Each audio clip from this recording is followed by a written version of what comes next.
husband and I used to visit his Uncle George in Missouri on several occasions. They had a farm situated near Princeton, Missouri.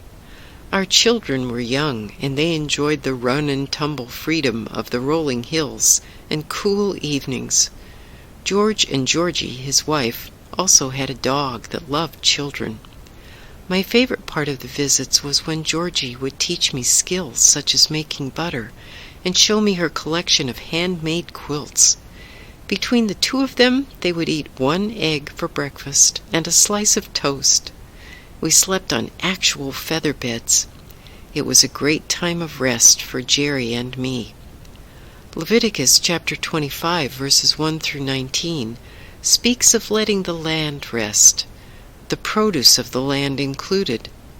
One of my memories is of one Sunday attending church in the small Missouri community. During Bible study, it might have been this very verse that prompted the discussion.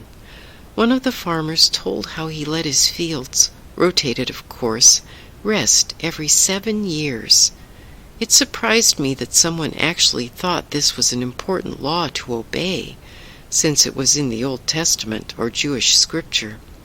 Just as Moses considered this a holy ordinance, the farmer also considered it a holy ordinance. He was quick to mention that after the rest, the land produced more than if he had not let it rest. It was a very important lesson for me, at least. Not only the land was to be given rest, but also crops and vineyards. In another place, Scripture tells us that we are not to harvest the first fruit of a newly planted tree. This was something that I, too, tried to honor. If rest was, and is, important to the land and vegetation, then wouldn't it be just as important to allow our bodies to rest also, and our souls?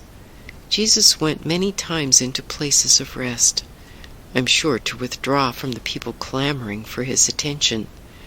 So we should not feel guilty when we set aside time to gather our energy and abide in the rest that Jesus gives us.